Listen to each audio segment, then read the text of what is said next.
வணக்கம். என் யூடியூப் சேனலை சப்ஸ்கிரைப் செய்து விட்டீர்களா? இந்த படத்தை நாம் இப்பொழுது காணலாமா? நீரை சுருக்கி, நெய்யை உருக்கி, பாலை குறுக்கி, மோரை பெருக்கி, இப்படி துவங்கும் பாடல்கள் சித்தர்கள் பாடியதாம். நம் உடல் நலன் காக்கவே இவர்கள் பாடியிருக்கிறார்கள், வாழ்ந்தும் இருக்கிறார்கள். எத்தனையோ சித்தர்கள் நம்முள் வாழ்ந்திருக்கிறார்கள். ஆனால் நம் கண்ணுக்கு அவர்கள் புலப்பட்டதில்லை. நாம் அவர்களை பற்றி புரிந்து கொள்ளவும் இல்லை, முற்படவும் இல்லை. அதுதான் உண்மை.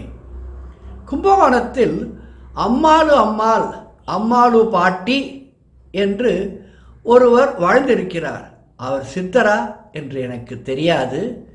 ஆனால் அவர் 104 வயது வரை உணவு அருந்தாமல் வாழ்ந்திருக்கிறார். ஆச்சரியமாக இருக்கிறதா? இந்த குறும்படத்தை நாம் காண்போம். பிறகு அவர்கள் யார் என்று புரிந்து கொள்வோம்.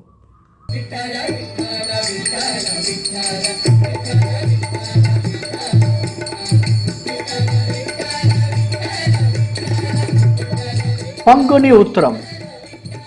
இன்றைய திருநாளில் பார்வதி தேவி சிவபெருமானையும் சீதா தேவி ராமபிரானையும் மணந்த நாள். ஆண்டாள் ஸ்ரீரங்கநாதரிடம் ஐக்கியமான நாளும் இதே பங்குனி உத்திரம் 2010ஆம் ஆண்டு தனது 104வது வயதில் கும்பகோணம் ஸ்ரீ அம்மாளு அம்மாள் பகவான் ஸ்ரீ கிருஷ்ணரிடம் ஐக்கியமானார்கள்.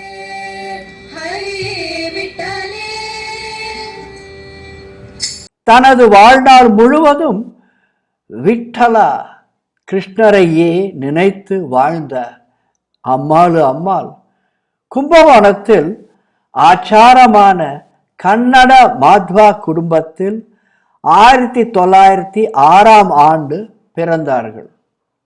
பால்ய விவாகம் நடைபெறும் அந்த காலத்தில் சிறு வயதிலேயே அம்மாளு அம்மாளுக்கு திருமணமும் ஆயிற்று. அவர்களது 6வது 7வது வயதில் கணவனையும் இழந்ததால் அம்மாளு அம்மாள் தற்கொலை செய்து கொள்ள முயன்றாள். அதனை தடுத்த பகவான் லக்ஷ்மி நரசிம்மர், நீ கவலைப்படாதே, என்னையே நினைத்து வாழ், உனக்கு பசி வராமல் நான் பார்த்து கொள்கிறேன் என்று வரனும் அளித்தார். அன்று முதல் 104 வயது வரை ஒரு டம்ளர் பால் அல்லது தயிர், ஒரு பழம் என்பதே ஒரு நாள் உணவாக வாழ்ந்தார் அம்மாளு அம்மாள். இப்படி வாழ்ந்த அம்மாளு அம்மாள் தனது தெய்வமான விட்டல கிருஷ்ணருக்கு வகை வகையான உணவை சமைத்து பிரசாதமாக வழங்கியும் வந்தாள். பண்டரிபுரத்தில் விட்டலருக்கு பணிவிடை செய்ய சிறிது காலம் பண்டரிபுரத்திற்கு சென்றார் அம்மாளு அம்மாள். பிறகு கும்பகோணத்திற்கே வந்துவிட்டாள். அம்மாளு பாட்டி என்று அன்புடன் அழைக்கப்பட்ட அம்மாளு அம்மாள் பகவான் கிருஷ்ணர் மீது 20,000க்கும் மேற்பட்ட பாடல்களை எழுதி பாடியும் உள்ளார். என் பேர் சத்யா. இது எந்த வருஷம் நீங்கள் இந்த வீடு வாங்கியிருப்பீர்? இங்கே வாங்கினது 2024. ஃபைனலைஸ் ஆகும்போது தான் இதை பற்றி, இந்த ஆற்றை பற்றியே தெரியும்.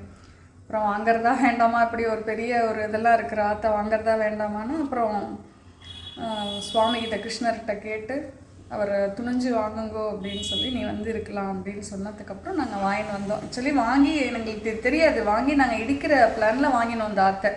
உள்ளே ஜஸ்ட் என்ட்ரானோ எங்கள் எல்லாருக்குமே வந்து வீட்டை இடிக்கக்கூடாது, சுவாமி இருந்த இடத்துல நம்ம இருக்கணும் அப்படிங்கிறது அப்படியே.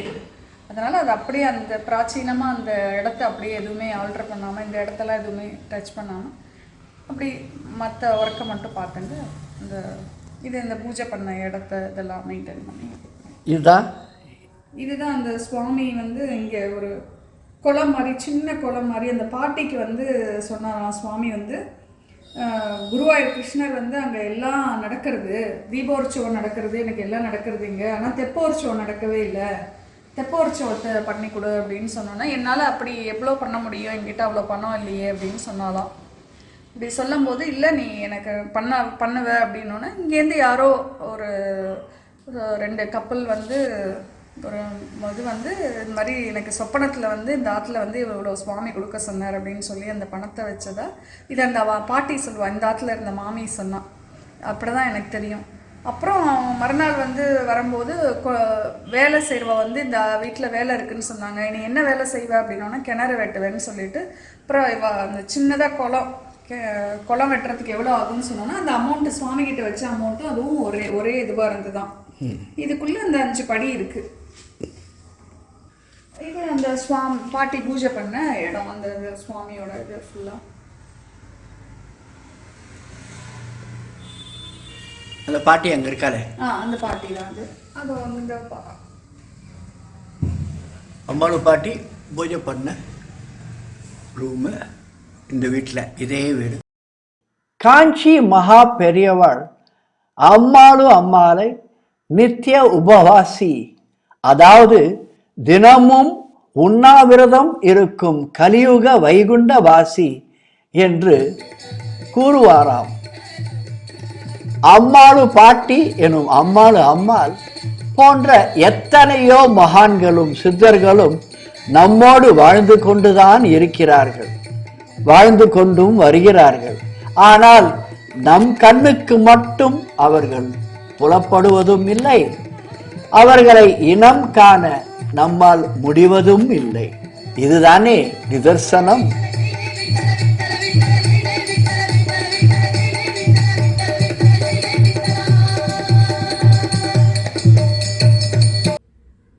இது போன்ற பல குறும்படங்களை என் யூடியூப் சேனலில் நான் பதிவு செய்துள்ளேன். அவற்றினை சப்ஸ்கிரைப் செய்யுங்கள். முடிந்தால் லைக் போடுங்கள், கமெண்ட்டும் கொடுங்கள், மற்றவர்களுக்கு ஷேரும் செய்யுங்கள். நன்றி, வணக்கம்.